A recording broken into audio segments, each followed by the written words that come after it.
नमस्कार, मैं हूं कृतिका चौबिसा और आप देख रहे हैं हमारा खास कार्यक्रम हेलो डॉक्टर। दोस्तों, बदलती हुई जीवन शैली ने मानव जीवन पर बहुत ज्यादा असर डाला है। इससे बच्चे से लेकर बुजुर्ग तक हर एक वर्ग जो है वो प्रभावित हुआ है। अगर मैं बात करूं महिलाओं की, जो कामकाजी महिलाएं हैं वो अपने घर के कामों में बेहतरीन तरीके से प्रस्तुत करती हैं, अपने प्रोफेशनल्स को बहुत अच्छे तरीके से कर लेती हैं, सामाजिक कार्यों को भी बहुत अच्छे तरीके से उसमें भूमिका निभा लेती है, लेकिन जब बात आती है खुद पर ध्यान देने की तो वो उसे नजरअंदाज कर देती है और ये छोटी छोटी समस्याएं बहुत बड़ी समस्याओं का रूप ले लेती है। जी हाँ, आज महिलाओं से जुड़ी एक बहुत बड़ी समस्या पर हम लोग बात करने जा रहे हैं, जिसे पीसीओडी या पीसीओएस कहा जाता है। और इस विषय पर ज्यादा बातचीत के लिए मेरे साथ मौजूद हैं शहर की जानी मानी गायनेकोलॉजिस्ट डॉक्टर मधुबाला चौहान, जो senior professor RNT medical college में भी मौजूद हैं। मैम, सबसे पहले तो आपका बहुत बहुत स्वागत करते हैं। थैंक यू, आपने हमें इनवाइट किया इस चैनल के लिए। बिल्कुल मैम, शहर की जनता डॉक्टर मधुबाला चौहान के बारे में सुनती है, क्योंकि हर एक महिला जब उस गर्भावस्था के काल से गुजरती हैं तो आपका भी नाम उस फहरिस्त में शामिल होता है कि किस डॉक्टर को हम चुनें। मैम, सबसे पहले मैं आपका एक छोटा सा इंट्रोडक्शन जनता के लिए जानना चाहती हूँ। मैं सीनियर प्रोफेसर हूँ और गायनी डिपार्टमेंट में हूँ और पन्ना दया राजकीय महिला चिकित्सालय में पोस्टेड हूँ और आरएनटी मेडिकल कॉलेज से अटैच हॉस्पिटल है हमारा, जिसमें कि मैं अपनी सर्विसेज दे रही हूँ। और करीबन मैं यहाँ पे 96 से हूँ। तो और मेरा जो यूजी भी यहीं का है, मेरा पीजी भी इसी मेडिकल कॉलेज से है। 77 का मेरा इस मेडिकल कॉलेज में एंट्री हुई है एज ए MBBS कैंडिडेट और फिर मैंने पीजी यहीं से किया और मेरा जॉब 96 से कंटिन्यूस यहीं का है। तो मैंने एज AP यहाँ पे ज्वाइन किया था। उसके बाद में बीच में मेरा थोड़ा ब्रेक रहा। 9 इयर्स का मैंने जो है पेरिफेरी में जॉब किया हुआ है। जी, तो फैमिली बैकग्राउंड की अगर मैं बात करूं तो क्या परिवार में कोई चिकित्सा विभाग में था या सिर्फ आप का इंटरेस्ट इसमें डेवलप हुआ?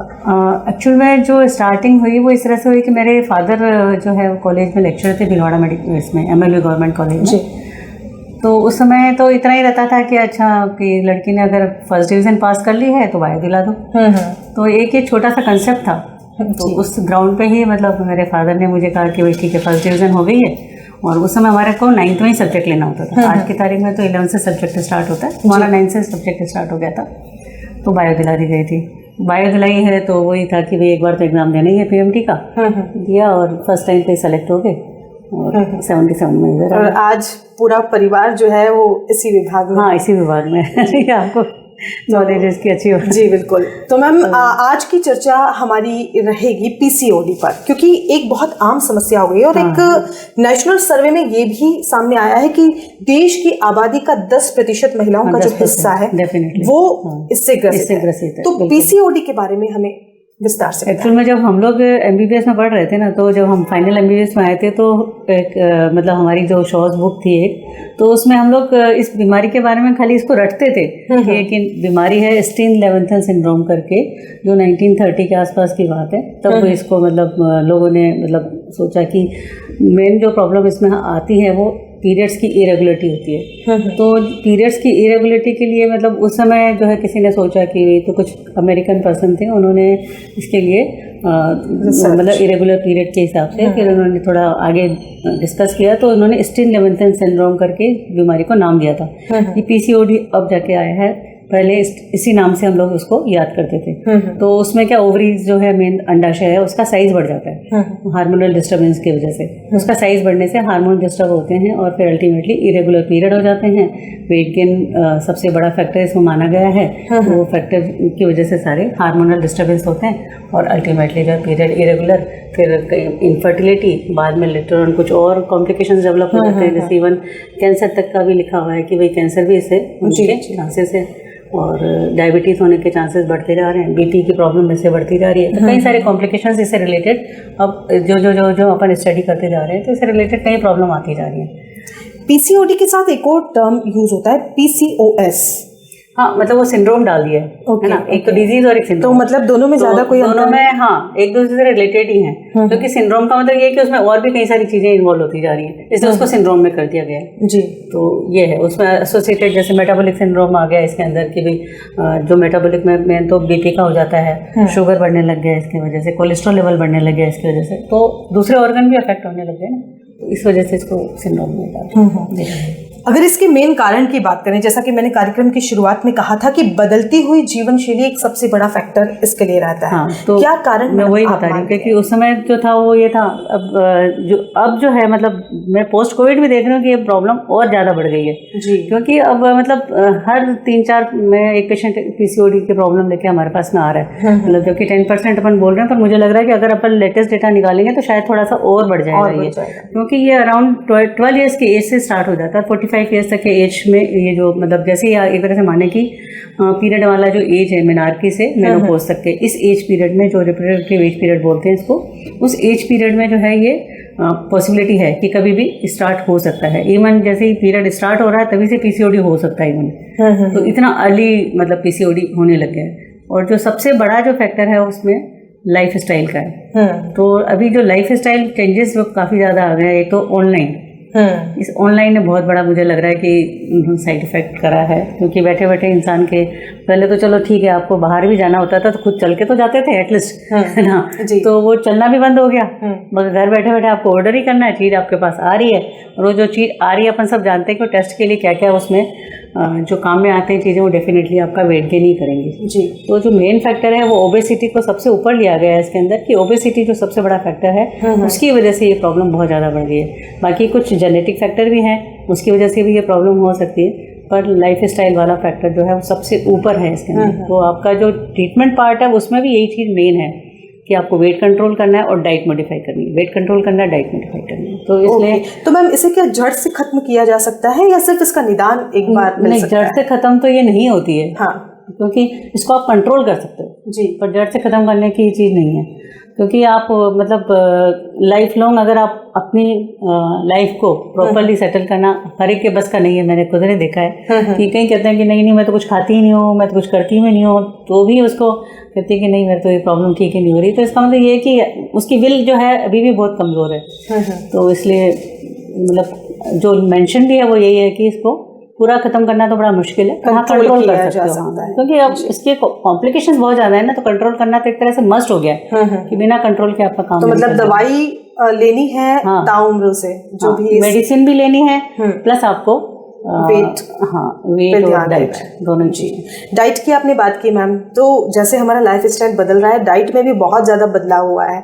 और अगर मैं महिलाओं की स्पेशल बात करूं तो कामकाजी महिलाएं तो खुद पर ध्यान नहीं देती हैं, बिल्कुल नहीं देती हैं, तो वो कहीं स्किप हो जाता है। दोनों में अपने अपने फायदे नुकसान जुड़ गए, क्योंकि ऐसा नहीं कि पीसीओडी है जो है पहले तो यूँ था कि भाई चलो ठीक है जिनकी लाइफ ऐसी है, पर अब घर वाली महिलाएं भी है ना, मतलब डाइट पैटर्न सब जगह बदल गया। तो वो भी अब अच्छा बनाने लगी। कोविड ने बैठे बैठे ऑनलाइन सब चीज़ें बनाने की प्रिपरेशन की ओर दे दिया, तो कई लोगों ने खूब खाया है, तो अब वो पीसीओडी की प्रॉब्लम दिए जा रहा है। तो मतलब ऐसा नहीं है, क्योंकि जो कामकाजी महिलाएं ना उनका भी वर्क पैटर्न जो है ना वैसा नहीं रहा, फिजिकल वर्क बहुत कम हो गया, इसमें कोई डाउट नहीं है। तो फिजिकल वर्क भी अगर आपका जो है पीसीओडी कंट्रोल नहीं होता।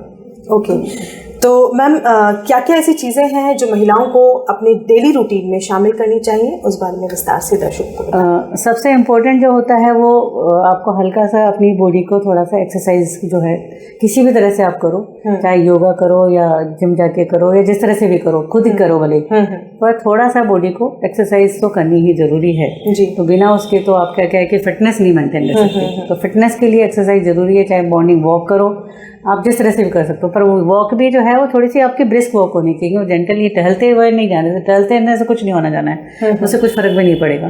तो आपको हल्की सी ब्रिस्क वॉक तो करनी पड़ेगी, और थोड़ी बहुत आप एक्सरसाइज करेंगे ताकि आपकी मसल्स भी और बॉडी भी एक्टिव रहती है, माइंड भी एक्टिव रहता है, सब कुछ एक्टिव रहता है। उसके अलावा आपको बैलेंस डाइट का पे बहुत ज़्यादा ध्यान देने की ज़रूरत है, क्योंकि आप टेस्ट लेने चलोगे तो वो आपका नुकसान ही करेगा, वो गेन नहीं करेगा। तो बैलेंस डाइट में आपको जो है मतलब खास तौर से फाइबर डाइट वो बहुत बड़ा इंपॉर्टेंट फैक्टर है वेट कंट्रोल के लिए। तो फाइबर डाइट आप जितनी अपने उसमें डालेंगे उतनी आपको बेनिफिट मिलता रहेगा। योगा और मेडिटेशन की अगर बात करें तो वो कितना रोल प्ले करता है? योगा डेफिनेटली रोल करता है ना, क्योंकि वो भी तो आपके एक्सरसाइज में आ जाता है। तो वो चाहे जिस तरह की भी आप एक्सरसाइज करना चाहते हैं, आपको एक्सरसाइज करनी चाहिए, ये जरूरी है, एक एसेंशियल पार्ट है एक तरह से मान के चलें।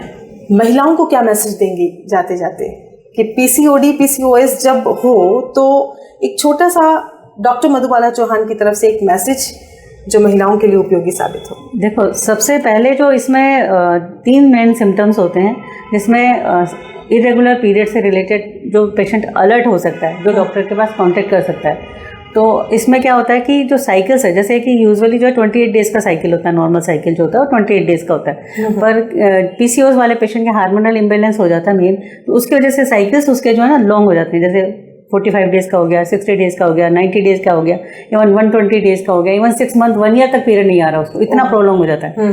तो सबसे फर्स्ट जो अगर वो नोट कर सकती है तो वो इस चीज़ को नोट कर सकती है कि साइकिल इरेगुलर हो रहा है तो कहीं मुझे पीसीओएस तो नहीं है। तो उसके लिए वो एक बार कंसल्ट करेगी। तो कुछ एक जो टेस्ट है खास तौर से उसमें जो शुरू में जो पता चलता है वो सोनोग्राफी से आइडिया लग जाता है, क्योंकि ओवरीज जो साइज़ है वो सोनोग्राफी में पता चल जाती है।